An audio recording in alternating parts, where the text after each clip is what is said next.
Não está funcionando. Renan? Foi. Na última aula, nós falamos um pouquinho sobre como Satanás ele agiu no Antigo e também no Novo Testamento. Na última aula, nós também falamos a respeito de quais são os nomes que Satanás recebe e como esses nomes de Satanás, eles demonstram algumas de suas características. E nós terminamos aqui falando sobre a possessão demoníaca.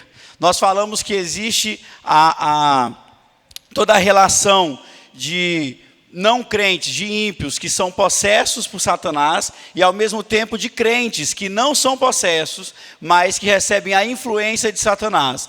Nós citamos alguns exemplos bíblicos de pessoas que foram totalmente possessas por Satanás, de pessoas que tiveram a sua atitude, o seu ato, a sua ação totalmente voltada mesmo e usada por Satanás. É o caso, por exemplo, de Judas, quando ele vai trair Jesus. O texto bíblico fala que Satanás se apossou de Judas, então houve ali uma possessão.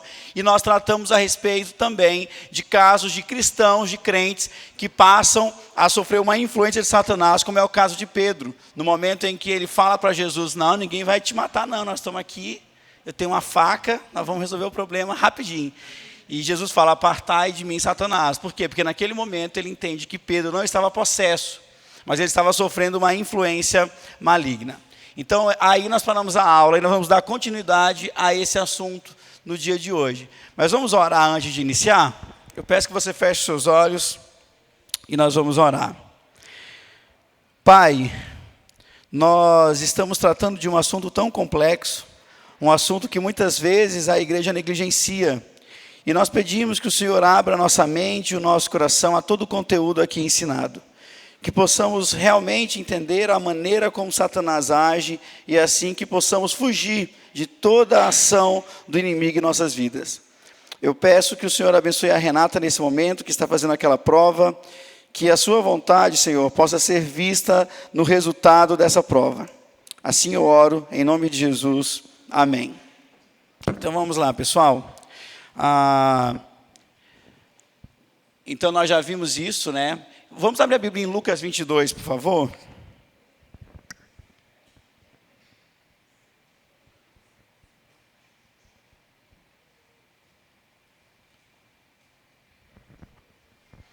No verso 31.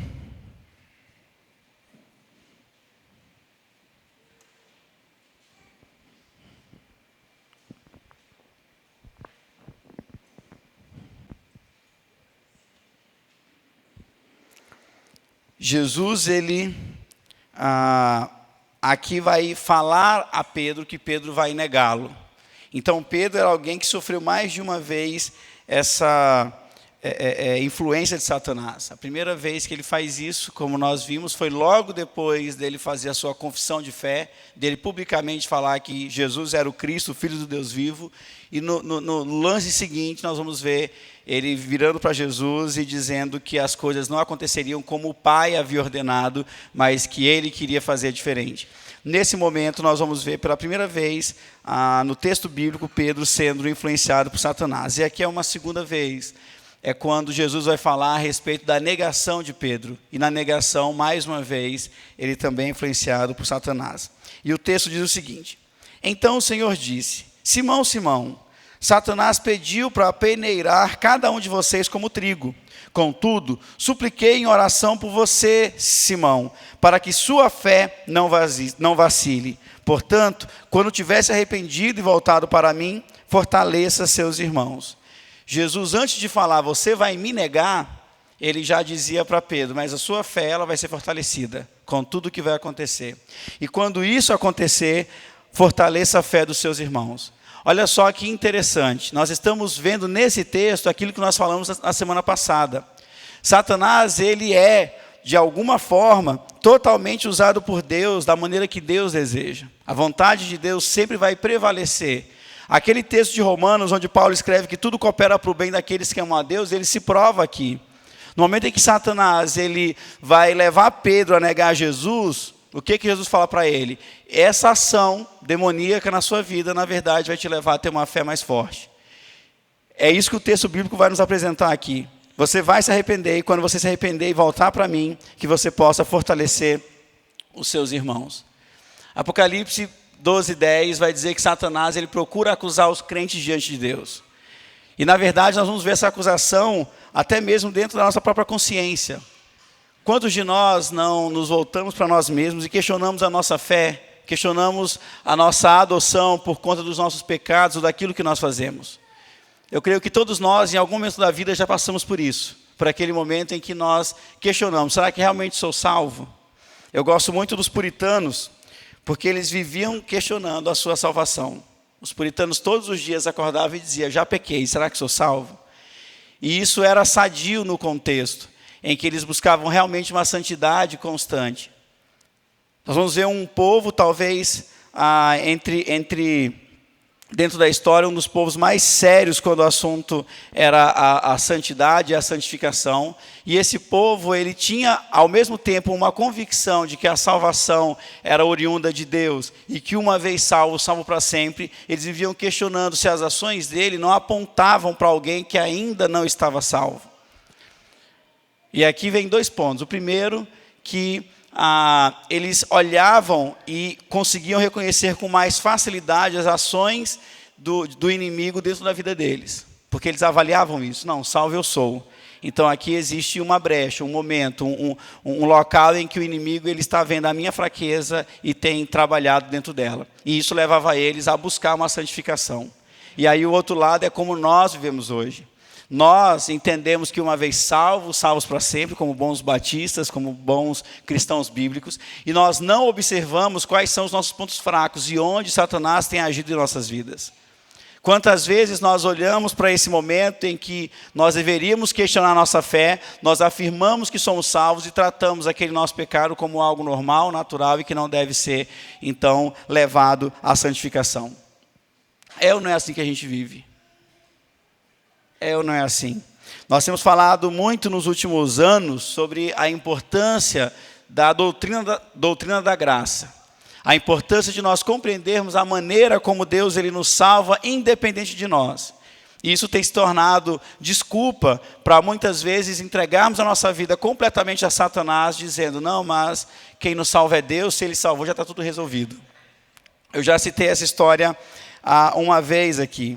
Eu já falei sobre a época em que eu cuidava de adolescentes de uma outra igreja, e um desses adolescentes, ele apresenta um amigo, e numa conversa, o amigo estava ali, crente de uma igreja grande aqui de Goiânia, e o assunto, inclusive, era sobre a Bíblia, era sobre o Evangelho, e logo depois desse momento, aquele menino, ele se levanta e ele diz o seguinte, bem, agora eu vou ali com os meus outros amigos usar maconha. E aí há um questionamento instantâneo, mas você não é crente? Ele fala, não, mas Cristo já morreu por esse meu pecado também. Isso é ou não é Satanás deturpando o texto bíblico, como ele tentou fazer com Jesus lá no deserto? Agora, a resposta de Jesus a Satanás é a que nós devemos dar constantemente. Nós precisamos nos fortalecer, como o texto de Lucas 22:32, ele vai dizer, Jesus diz para Pedro, a sua fé forte vai te levar a fortalecer a fé dos seus irmãos. E como a fé de Pedro se fortaleceu? Por meio da palavra de Cristo Jesus, por meio da palavra de Deus. É o conhecimento bíblico que vai nos levar a fortalecer a nossa fé. Agora, ao mesmo tempo, nós vamos ver a maneira como Satanás age. Se nós abrirmos nossas Bíblias em Mateus 12:22, nós vamos ver uma das maneiras em que a possessão demoníaca naquele tempo de Jesus funcionou. E o texto diz o seguinte, então levaram até Jesus um homem cego e mudo, que estava possuído por um demônio. Jesus o curou, e ele passou a falar e ver. Admirada, a multidão perguntou, será que este homem é o filho de Davi? Aqui nós vemos que no momento em que há uma cura, essa cura não é apenas física, da visão e da voz desse homem, mas há uma cura espiritual, onde esse demônio ele é expulso da vida desse rapaz, desse homem aqui. E provavelmente a cegueira, provavelmente a mudez desse homem era Satanás tomando posse daquele corpo. Nós estamos falando que Satanás, quando ele está em possessão de uma pessoa, inclusive enfermidades podem surgir. Outro texto que a gente vê a mesma coisa. Abram, por favor, em Lucas capítulo 9.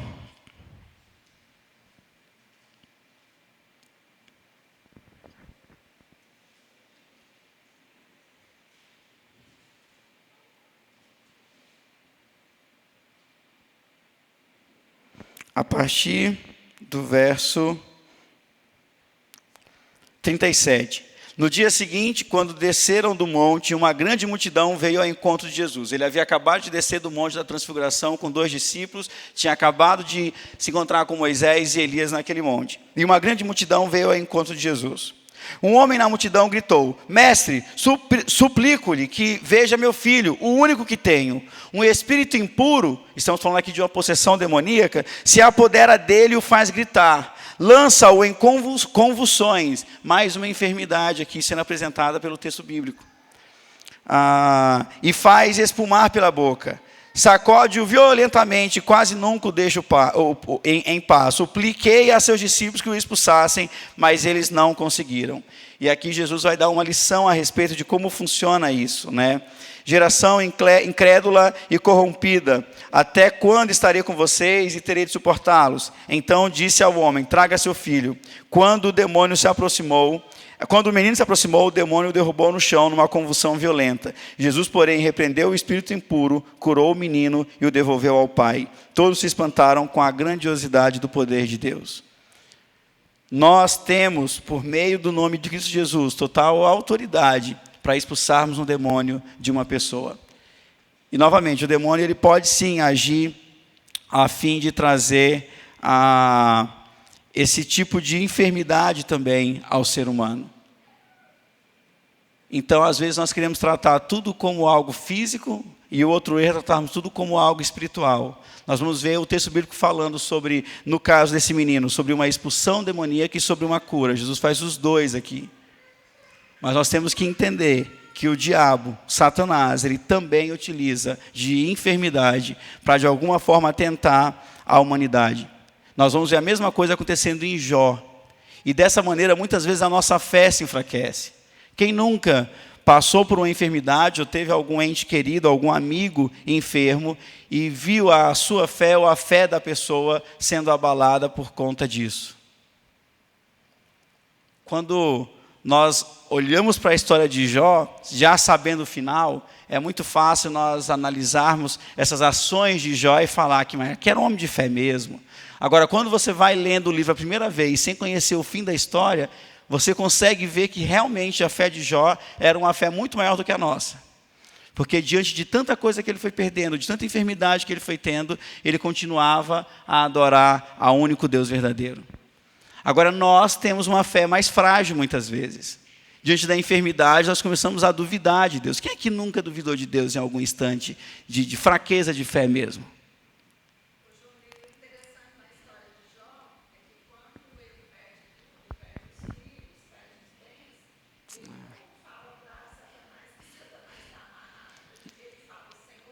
E o Senhor tomou. Bendito seja o nome do Senhor.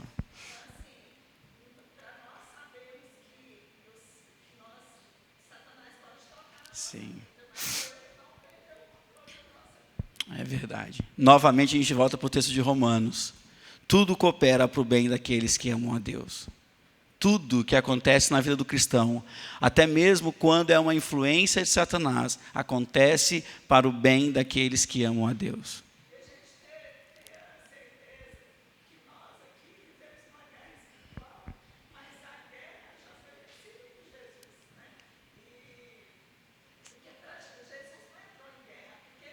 Sim, sim.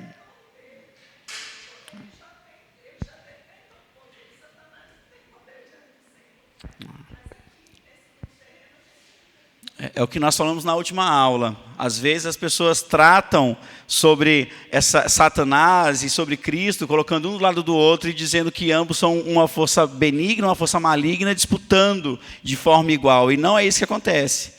Na verdade, o que existe somos nós numa batalha contra Satanás e não Cristo. A vitória de Cristo já está resolvida, ele não vai entrar numa batalha, não são duas forças paralelas. A gente esteve no Amazonas agora no mês de setembro do ano passado, e uma das perguntas que eu fiz para o Lolo, nosso missionário ali, foi qual era a crença do povo dele, que é o povo de Cuna. O que vocês creem? No que vocês creem?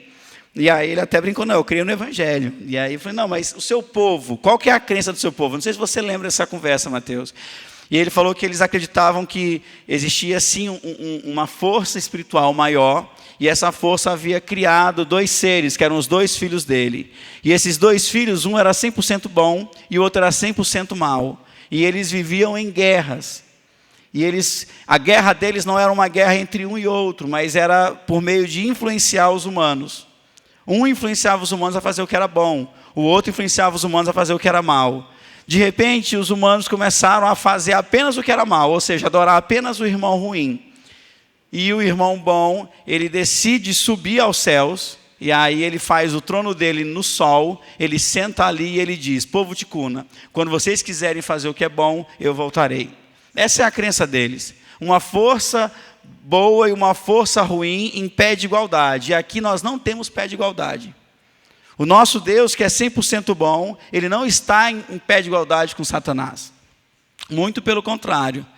Ele possui, como nós já vimos na última semana, ele possui domínio sobre Satanás, a fim de Satanás prestar culto ao Senhor, como nós vimos em alguns momentos da Escritura. É isso que acontece. Quando Deus determina algo, Satanás ele precisa se submeter àquilo que Deus fala. Então não são duas forças brigando. Agora, apenas um adendo aqui. O Lolo, quando ele vai falar sobre essa história, ele diz, na verdade, este homem que vocês acreditam que estava sentado no sol, ele está conosco, ele veio, ele morreu na cruz por nós, e ele começa a mostrar na história que, na verdade, a história que eles contam é nada mais, nada menos do que uma deturpação do Evangelho. E assim ele evangeliza o povo dele. Nós temos visto, para a honra e glória de Deus, aquele povo se rendendo ao Senhor. Mas vamos lá, abram as Bíblias em Marcos 5.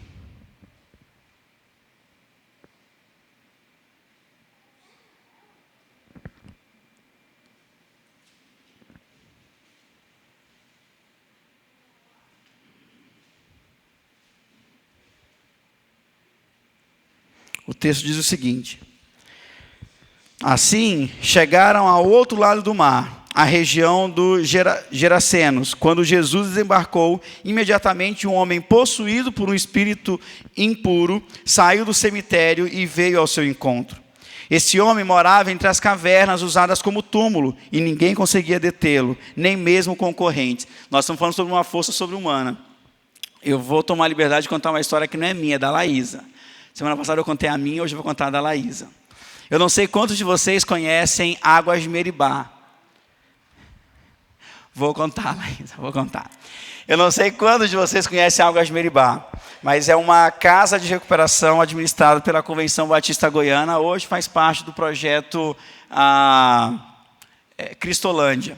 Então, mulheres que tiveram algum envolvimento com drogas, bebidas e vícios, de modo geral, elas ficam internadas ali e são tratadas, tanto de uma maneira física, cuidando da sua saúde, quanto também espiritual.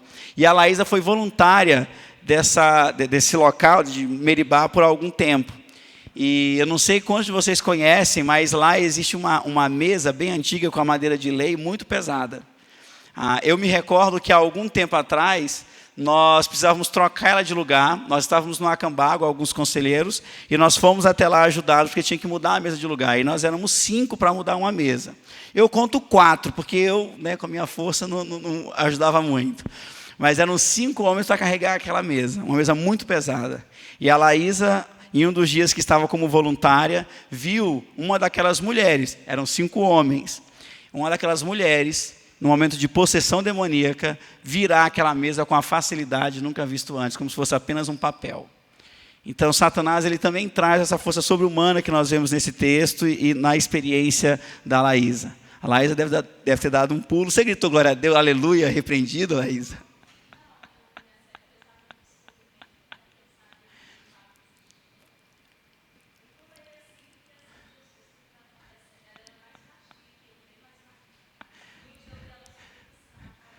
A Laísa, já viram o filme do Homem-Aranha? Que o Peter Parker fica grudadinho na parede? A Laísa disse que já viu uma cena dessa.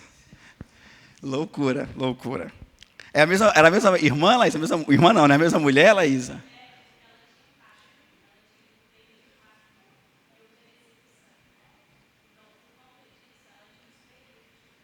Uhum. E a Laísa, quando ela via essas coisas, ela ia expulsar assim: demônio, por favor, você pode sair dela? Um jeitinho, né? Era ou não era, Laísa? Laísa educadíssima, uma lady.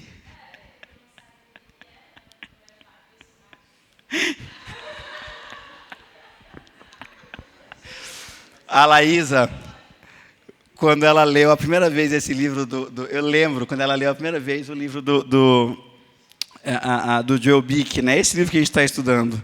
E ela ficava, gente, é verdade aquilo. Mas bem, voltando ao texto. Versículo 4. Sempre que era acorrentado e algemado, ele quebrava as algemas dos pulsos e despedaçava as correntes dos pés. Ninguém era forte o suficiente para dominá-lo. Dia e noite ele vagava entre os túmulos e pelos montes, gritando e cortando-se com pedras. Quando o homem viu Jesus, ainda a certa distância, correu ao seu encontro e se curvou diante dele. Então soltou um forte grito: por que vem me importunar, Jesus, Filho do Deus Altíssimo? Em nome de Deus, suplico que não me torture. Pois Jesus já havia falado ao espírito: saia deste homem, espírito imundo. Olha que interessante. A primeira coisa que a gente percebe em todos os casos de possessão demoníaca na Bíblia é que quando Jesus chega, ele não faz nenhuma pergunta, os espíritos automaticamente eles vêm na presença de Jesus. É algo automático. E automaticamente esses espíritos eles falam: olha, você realmente é o Filho de Deus. E eles se prostram, e eles passam a adorar e reconhecer a autoridade de Cristo Jesus. E depois algo interessante é o que acontece aqui. Eles pedem: me tire daqui. Eu não quero estar na sua presença. Me tire daqui. Quantos de nós temos realmente vivido como Cristo Jesus, a ponto de os demônios falarem: eu não quero ficar aqui porque a sua presença me traz à tona a presença de Cristo? O que nós vamos ver em algumas igrejas é uma brincadeira sem fim, em que os demônios em cima do púlpito ficam por horas, muitas vezes, tendo conversas. Não é isso que nós vemos no texto bíblico. Os demônios, eles falam: na presença de Cristo, o que eu quero é sair daqui imediatamente. É tortura para um demônio estar na presença de Cristo. Agora, como uma igreja vê uma pessoa possessa e fica 1 hora com essa pessoa lá, entrevistando e conversando, não há tortura ali. O demônio ele está confortável ali dando a sua entrevista. Mas o texto bíblico sempre vai mostrar ele desconfortável na presença de Cristo ou de um cristão, porque eu creio que com os discípulos algo semelhante acontecia. Até porque eles faziam isso por uma autoridade que foi dada a eles em Cristo Jesus. Justamente, a tortura em cima de um púlpito não é ao demônio, mas é a pessoa possessa. O que nós vemos no texto bíblico é isso: o demônio automaticamente dizia: eu preciso sair daqui. Jesus, eu não quero estar na sua presença. É tortura estar na sua presença. E Jesus, pela única vez em toda a Escritura, ele faz uma pergunta ao demônio.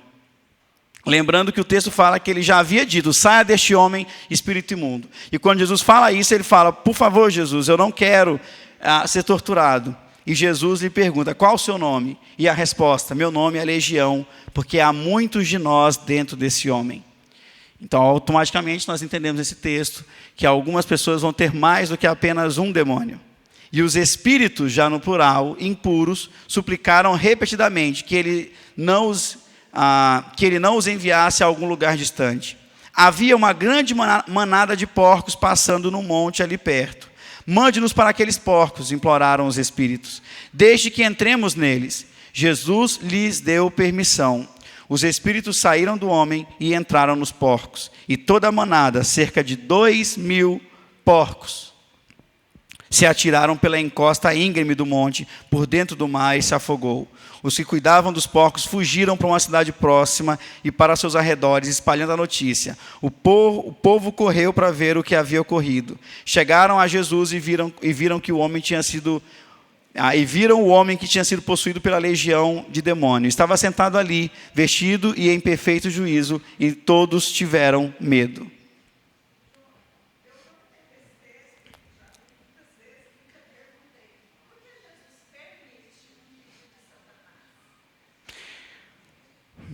Pedro, Johnny, vocês querem me ajudar aqui? A Flá falou que leu esse texto, sempre teve dúvida, tem um pastor em casa, exclusivo dela, mas ela nunca perguntou para ele. Aí ela decide fazer isso no dia que eu estou aqui. Não, a irmã, né, isso é para mim, mas a pergunta dela é a seguinte: por que Jesus permite... Aí, ó, eu perguntei para ele, quem faz doutorado em Roma tem que ter resposta para tudo. Mas por que o Senhor permite esse pedido de Satanás? Vocês têm resposta para isso?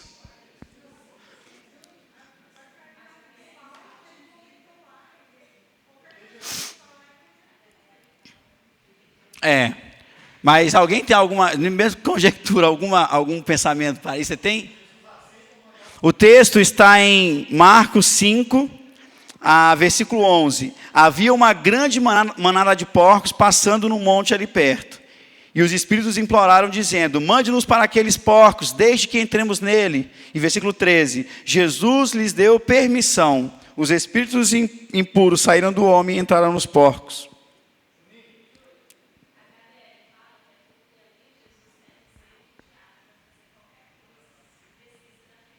Ótimo. Pronto, Flá. Nossa teóloga, Laísa, que tem várias experiências, acabou de responder.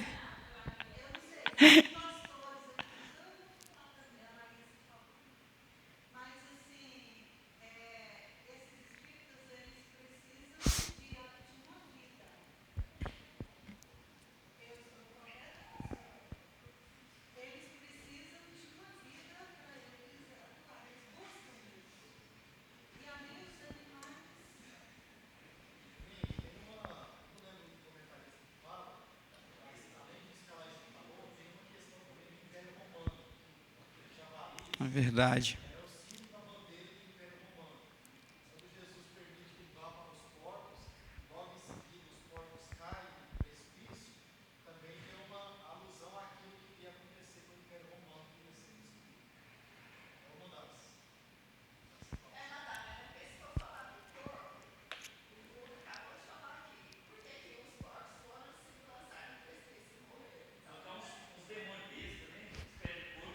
E morre.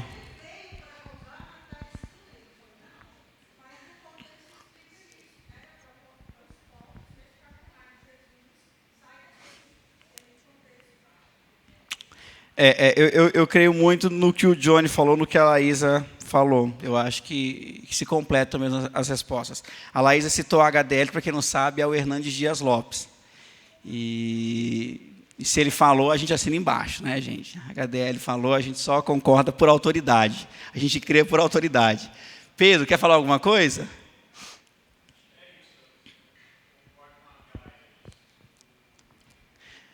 Está vendo, Laísa? Você nem precisou ir lá em Roma. Satanás versus Cristo, né?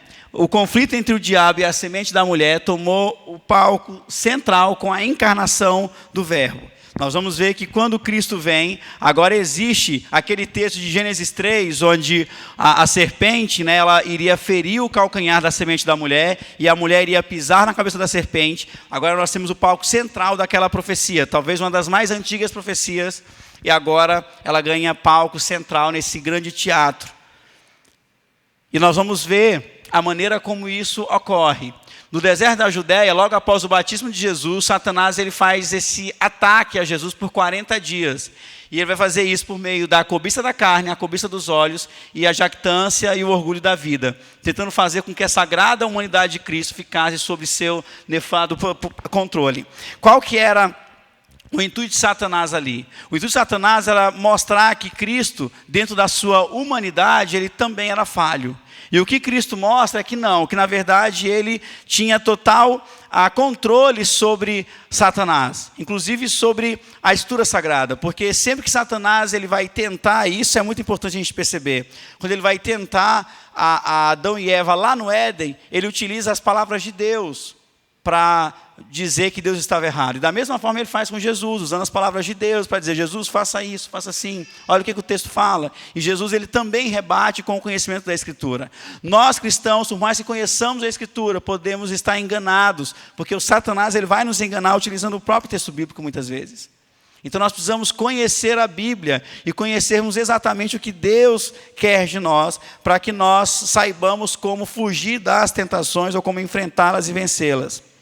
Mas Jesus, ele foi a pessoa na Bíblia que mais fala a respeito de Satanás e a respeito dos anjos de Satanás, né? Mas vamos ler o texto não, que já está, vamos ceder, vamos seguir. Satanás, ele tentou Jesus a ceder à independência, à indulgência e à idolatria. Jesus, no deserto, ele se manteve firme, enxotando para longe de si Satanás e seus demônios, e subsequentemente das outras pessoas em seu ministério público. Então, em todo instante, quando Satanás ele buscava se aproximar de Jesus, ou de alguma pessoa próxima a Jesus, o que nós vemos é ele sempre expulsando e colocando Satanás bem longe dele. Como eu falei, não apenas ele fazia isso, mas os próprios demônios de Satanás queriam estar o mais distantes possível da presença de Jesus.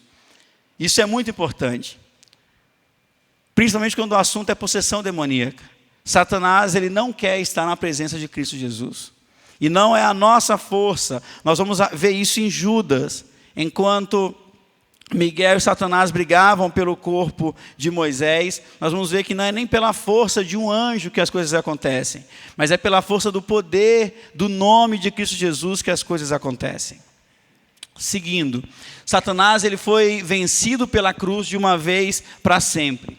É o que a Flá colocou aqui. Não há uma guerra entre Jesus e entre Satanás. Satanás ele já venceu, já foi vencido pela cruz de Cristo Jesus. Agora nós sim estamos numa guerra espiritual constante. Nós sim estamos lutando contra principados e potestades. Nós sim precisamos sempre nos lembrar da cruz e usarmos o evangelho de Cristo Jesus, o evangelho da cruz, para nos fortalecer nessa luta que nós temos contra Satanás.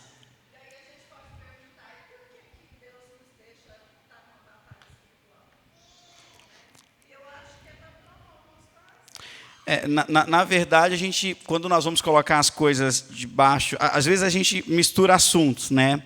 Mas dizer que Deus ele permite estarmos na batalha, ela é errada. A batalha acontece porque nós pecamos. Nós que nos levamos à batalha. Nós é quem pecamos. A soberania de Deus ela está em todos os locais, mas ao mesmo tempo nós não podemos esquecer que nós temos responsabilidade. E nós pecamos, e nós estamos em guerra contra Satanás porque nós pecamos. E a guerra contra Satanás é tranquila, porque o mundo inteiro, todos os homens, estão em guerra com Satanás. Então, todo mundo já está acostumado. Antes de sermos crentes, nós já estamos em guerra com Satanás. O problema é quando nós estamos em guerra com Deus. E todos nós, em algum momento da vida, estivemos em guerra com Deus. Até que nós passamos a ter paz com Deus. Mas até termos paz com Deus, estávamos em guerra com Deus. Então essa batalha contra Satanás, ela é o de menos até. O problema é quando nós temos uma batalha com Deus. Com Satanás está resolvido. Para o cristão,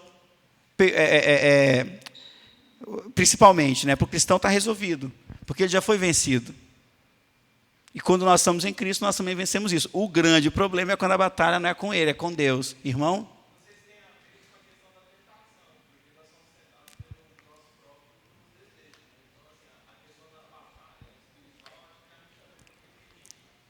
É isso mesmo. Nós somos tentados pelo nosso próprio pecado. Eu gosto dessa palavra, acho bonito falar. É pecado. Às vezes a gente tenta realmente colocar outras palavras para... Mas não, é o pecado que nos tenta. Não, eu tenho desejos bons, que não me levam a tentação nenhuma. É o pecado que nos tenta. É o pecado mesmo.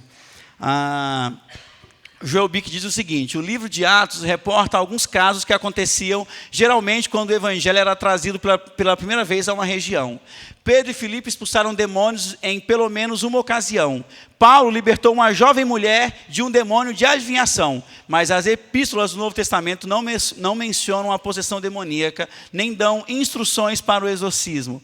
A possessão demoníaca não parece ter sido um problema da igreja do Novo Testamento.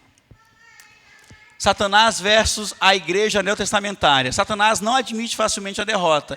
Por isso, ele continua ferindo o calcanhar da igreja de Cristo de outras maneiras. Ele já foi vencido na cruz, mas ele continua ferindo o calcanhar da semente da mulher. Em toda a oposição satânica, a igreja continuou firme, a despeito de impedimentos temporários. As portas do inferno não prevalecerão contra ela, pois Jesus é mais poderoso do que Satanás. Quantas vezes nós achamos que a igreja está em guerra contra Satanás, também impede igualdade. Nós não estamos lutando contra Satanás dessa forma. A visão que muitos de nós temos é de que nós estamos aqui dentro e Satanás está ali na porta, tentando entrar e fazer a festa. E nós temos que ficar segurando a porta para que Satanás não invada a igreja e destrua tudo. Mas o texto bíblico mostra o contrário disso. Jesus diz: as portas do inferno não prevalecem contra a igreja. Somos nós que estamos na porta do inferno, tentando derrubar a porta. E Satanás e os seus demônios que tentem segurar, porque nós vamos derrubar. Se fosse uma igreja mais pentecostal, todo mundo tinha gritado. Vocês são muito batista hoje, vocês são muito Laís aí hoje. Mas é isso que o texto bíblico nos apresenta. Nós não temos que ter medo do inferno. É o inferno que tem medo de nós. O inferno está morrendo de medo da igreja e nós estamos nos trancando e guardando a chave e colocando os móveis na porta com medo do diabo entrar aqui. Enquanto isso ele está olhando e dizendo: mas que fé é de vocês? Que fé é de vocês? Quando Jesus fala que é vocês que iriam vir aqui, é nós que estamos indo aí. O nosso papel é de derrubarmos a porta do inferno, de invadirmos aquele local, pregando o evangelho e tirarmos pessoas lá de dentro.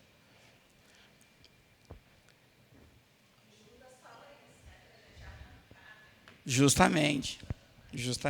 Alguém tem alguma pergunta ou comentário sobre o assunto? Nenhuma?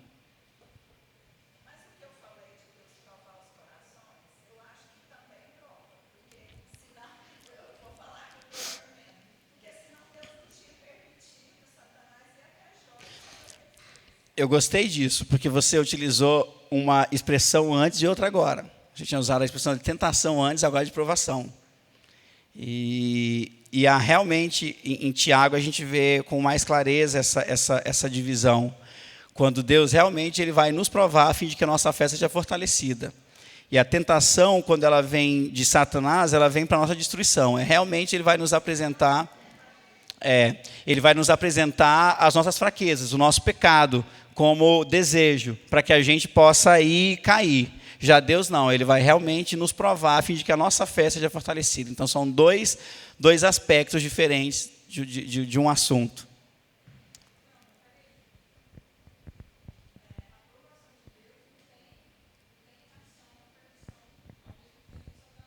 Sim, é por isso que são duas coisas diferentes, provação e tentação.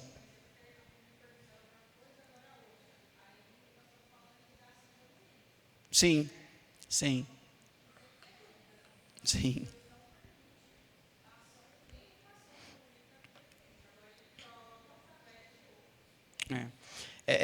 A gente precisa colocar isso sempre no local certo. O grande problema é que a gente vai misturando assuntos bíblicos muitas vezes, e o assunto que deveria estar debaixo de um título está debaixo de outro título, né? Quando nós falamos a respeito de possessão demoníaca, nós não estamos falando de uma permissão de Deus. Nós estamos falando sobre o pecado humano, que é quem traz isso aí. O que permite que o diabo ele nos tente, o que permite que o diabo ele venha em primeira instância é o nosso pecado. Nós não podemos falar, não, é porque Deus... Não, nosso pecado é quem traz isso. Isso é muito importante. Ontem o Jorge estava comigo, a gente estava tendo uma conversa sobre soberania de Deus e responsabilidade humana. E a gente fica sempre numa dualidade disso. Não, coloca os assuntos debaixo do título certo e as coisas vão fluindo muito mais fáceis. Eu acho que não vai dar tempo para a gente discutir nem entrar em polêmica, mas Deus permite sim que Satanás ele age na nossa vida. É só ler o livro de Jó. Sim, é o que nós colocamos. Não necessariamente a gente vai ter pecado. Sim, Sim, como uma provação. Essa é a expressão, como uma provação, não como uma tentação. É o que a gente tinha colocado aqui já. Cuidado quando a gente fala que Deus permite sim, e Deus usa Satanás com o propósito dele na nossa vida. Sim, com certeza. Pessoal, vamos orar então. Nós vamos ter 10 minutos após a oração para tomarmos água, irmos ao banheiro e voltarmos para cultuarmos ao nosso Deus. Oremos. Pai, nós te louvamos porque o Senhor já nos deu a vitória contra Satanás. Nós te louvamos porque o Senhor deu à igreja a autoridade de derrubar as portas do inferno e tirarmos de lá todas as pessoas que se renderem a Ti. Ó Deus, nos dê a coragem necessária, nos dê, Pai, o conhecimento necessário para pregarmos o Evangelho às pessoas que não Te conhecem e tirarmos ela do inferno. Pai, que Satanás e os seus demônios tenham medo dessa igreja e da ação que essa igreja faz quando o assunto é a pregação do Evangelho. É assim que nós oramos, em nome de Jesus. Amém. Pessoal, uma recomendação. Renan, bota aí.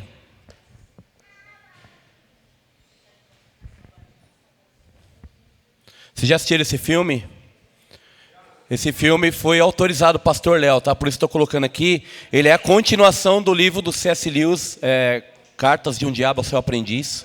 Ele é como se fosse uma inspiração.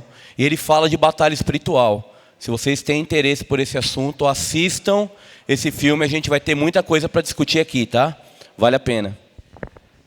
Quem já assistiu? Levanta a mão aí para eu saber. Alguém? Quem falou que já assistiu? Eu ouvi gente falando aí. Não? Quem assistiu? Assistiu? O que você achou, Kid? Forte, né? Vale a pena, tá, pessoal? Acho que vai render bastante aqui assunto para nossa aula. Assistiu, Dário? O que você achou? Você assistiu, Evelyn? É bom, né? Vale a pena.